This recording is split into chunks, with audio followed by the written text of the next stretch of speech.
৬৯ সংখ্যক ৰাষ্ট্ৰীয় স্কুল গেমছলৈ সাজু অসমৰ বেছবল দল। দিল্লীলৈ ৰাওনা ল'ৰা ছোৱালী উভয় শাখাৰে অসম দল। বেছবল ছফ্টবল এছ'চিয়েশ্যন আছামৰ শুভেচ্ছা।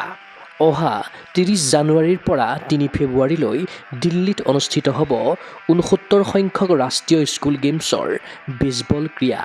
এই ৰাষ্ট্ৰীয় প্ৰতিযোগিতাত অংশগ্ৰহণ কৰিবলৈ সাজু হৈছে ল'ৰা ছোৱালী উভয় শাখাৰে ১৯ অনুৰ্ধৰ অসম বেছবল দল। বুধবাৰে সন্ধিয়া গুৱাহাটীৰ কামাখ্যা ৰেলৱে ষ্টেচনৰ পৰা অসমৰ বেছবল দলটো দিল্লী অভিমুখে ৰাওনা হৈছে। অসম এৰাৰ প্ৰাকক্ষণত দলটোক শুভেচ্ছা জ্ঞাপন কৰে বেছবল ছফ্টবল এছ'চিয়েশ্যন আছামে। গুৱাহাটীৰ পল্টন বজাৰ বিষ্ণুজ্যোতি সংঘত খেলুৱৈসকলক ক্ৰীড়া আৰু যুৱ কল্যাণ বিভাগৰ তৰফৰ পৰা দিয়া অসম দলৰ জাৰ্চি বিতৰণ কৰে বেছবল ছফ্টবল এছ'চিয়েশ্যন আছামৰ বিষয়ববীয়াই।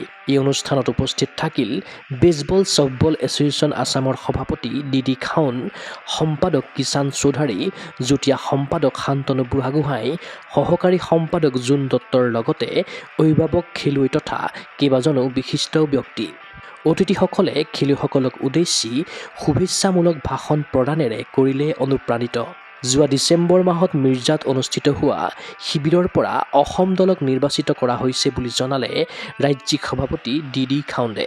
নেশ্যনেল স্কুল গেমছ ফেডাৰেশ্যনৰ যি ক্ৰীড়া প্ৰতিযোগিতা, তাত আমাৰ বেছবল ছফ্টবল টুৰ্ণামেণ্টত ভাগ ল'বলৈ আমাৰ অসমৰ পৰা 2টা দল যাব, ছোৱালী আৰু ল'ৰাৰ আণ্ডাৰ-19।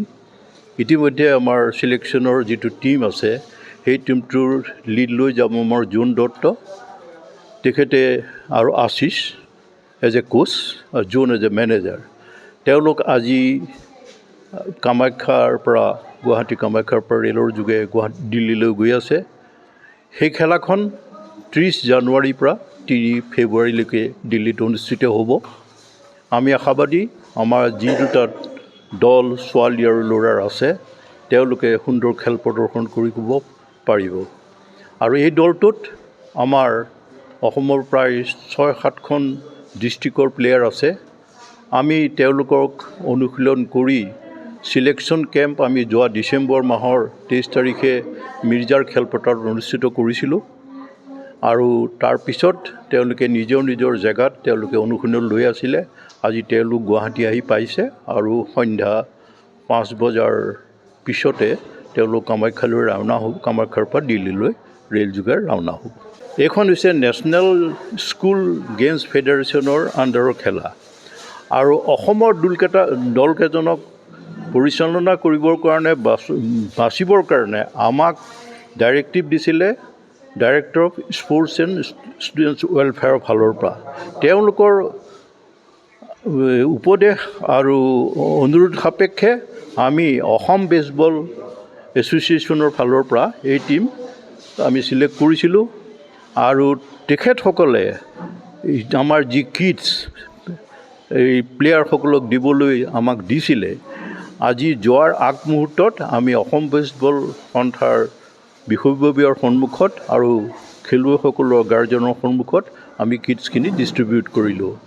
যদিও তেখেতসকল আমাৰ আজি উপস্থিত থাকিব নোৱাৰিলে, ইয়াৰ বিশেষ কাৰণ হ'ল যোৱা 4-5 দিন ধৰি অফিচবিলাক বন্ধ হৈ আছে, গভৰ্ণমেণ্ট অফিচ, গতিকে তেখেতসকল আহিব নোৱাৰিলে। তেখেতসকলৰ হৈ আমি বেছবল সন্থাৰ বিষয়ববীয়া আৰু আপোনালোক মিডিয়াৰ সন্মুখত আমি এই কিটছ ডিষ্ট্ৰিবিউট কৰিলোঁ। তাৰ বাবে মই অসম যুৱ কল্যাণ বিভাগক সকলোকে বিষয়ববীয়াক তেওঁলোকক ধন্যবাদ জ্ঞাপন কৰিছোঁ। ইফালে অসম দলৰ প্ৰশিক্ষক ৰূপে আছে আশিষ প্ৰসাদ আৰু কৃষ্ণাক্ষী বৰা। আনহাতে মেনেজাৰৰ দায়িত্ব পালন কৰিব বেছবল ছফ্টবল এছ'চিয়েশ্যন আছামৰ সহকাৰী সম্পাদক জোন দত্তই। এইবাৰ সঁচাই আমি ডাইৰেক্টৰ অফ স্পৰ্টছত ধন্যবাদ জ্ঞাপন কৰিছোঁ, তেখেতলোকে মোক এজ এ মেনেজাৰ হিচাপে দায়িত্ব দিয়াৰ কাৰণে। যোৱা ডিচেম্বৰ মাহত আমি মিৰ্জাত যিটো চিলেকশ্যন শিবিৰ আৰম্ভ কৰিছিলোঁ, তাৰ পৰা আমাৰ অসম বেছবল চফ্টবল সন্থা আৰু অসম বেছবল এছ'চিয়েশ্যনৰ আণ্ডাৰত আমি যিসকল খেলুৱৈ আছে তেখেতলোকক তালৈ আনি আমি তাতে এটা বাছনি শিবিৰ কৰিছিলোঁ আৰু তাৰ পৰাই যিসকল উন্নত মানৰ খেলুৱৈ আছিলে তেখেতলোকক লৈ আমি 2টা টীম গঠন কৰিছোঁ আৰু এইবাৰ কিছু সংখ্যক খেলুৱৈ যাব পৰা নাই মেট্ৰিক আৰু হাই ছেকেণ্ডেৰী এক্সামৰ কাৰণে তেখেতলোকে যাব পৰা নাই তথাপিও আমি কিছুমান নতুন খেলুৱৈক তাত জেগাত সুবিধা প্ৰদান কৰিছোঁ আৰু আশা কৰোঁ এইবাৰ যি 2টা টীম যাব আজি কামাখ্যা ৰেলৱে ষ্টেচনৰ পৰা দিল্লীলৈ ৰাওনা হ'ব এই দল দুটাই যিমানখিনি পাৰে চেষ্টা কৰিব আৰু উন্নত মানৰ খেল প্ৰদৰ্শন কৰিবলৈ সক্ষম হ'ব বুলি মই আশাবাদী ৰাষ্ট্ৰীয় প্ৰতিযোগিতাখনত অসমৰ ল'ৰা ছোৱালী উভয় দলে সুন্দৰ প্ৰদৰ্শন কৰিব বুলি আশা কৰিছে বেছবল চফ্টবল এছ'চিয়েশ্যন আছামৰ বিষয়ববীয়াই বিভিন্ন ধৰণেৰে সহযোগিতা কৰাৰ বাবে ক্ৰীড়া আৰু যুৱ কল্যাণ বিভাগক ধন্যবাদ জনালে ৰাজ্যিক সন্থাটোৱে থেংকছ টু আমাৰ ডাইৰেক্টৰ স্পৰ্টছ আমাক ইমান সহায় কৰাৰ কাৰণে আমাক আজি ইমান আগবাঢ়ি পিনে লৈ গৈছে ডাইৰেক্টৰ স্পৰ্টছে আমাক আজি আছাম বেছবল চফ্টবল এছ'চিয়েশ্যনৰ পৰা আমি ধন্যবাদ জনাওঁ আমাৰ ৰিজাল্টটো ভাল হোৱা আশা ৰাখিছোঁ আমি আৰু যোৱাবাৰ আমাৰ ৰাইন' ক্লাবছত আমি 3rd পজিশ্যন পাইছিলোঁ কিন্তু এইবাৰ আমাৰ আশা যে আমি 1st 2nd বা কিবা এটা পাম বুলি আশা আছে আমাৰ যি অসমৰ 19 বছৰৰ অনূৰ্ধ্ব ল'ৰা আৰু ছোৱালীৰ 2টা টীম অতি পাকৈত ল'ৰা ছোৱালীবিলাকক দেখিছোঁ যোৱা 2 বছৰৰ ভিতৰত তেওঁলোকৰ পাৰফৰ্মেঞ্চ যথেষ্ট ভাল হৈছে আৰু মই আশা কৰিম যে যি আগন্তুক ৰাষ্ট্ৰীয় স্কুল গেমছ হ'ব তাত আমাৰ অসমৰ বেছবল দলৰ ল'ৰা আৰু ছোৱালী উভয় শাখাতে আমি পুৰস্কাৰ বুটলিবলৈ সক্ষম হ'ম আৰু আমাৰ অসম বেছবল সন্থাই তাৰ কাৰণে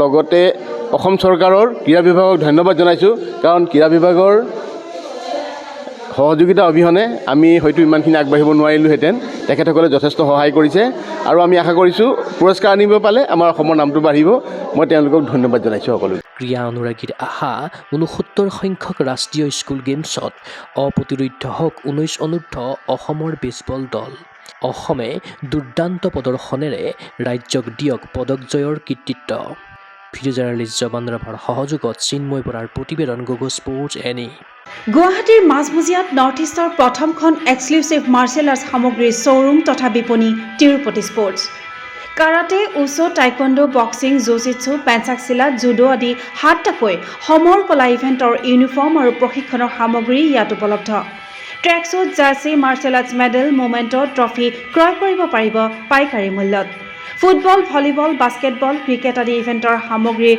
ছাপ্লাইৰ বাবে অৰ্ডাৰ ওলোৱা হয় কাৰাটে টাইকোৱাণ্ডোৰ নেশ্যনেল ফেডাৰেশ্যনৰ দ্বাৰা এপ্ৰুভড ব্ৰেণ্ড আৰু আপ টু ডেট সামগ্ৰীৰ বাবে একমাত্ৰ বিশ্বাসযোগ্য আৰু নিৰ্ভৰযোগ্য প্ৰতিষ্ঠান ঠিকনাটো হৈছে doctor B Barua road house number 52 first floor Ulubari Guwahati 7 phone number 9085083493 email sanju_regal@rediffmail.com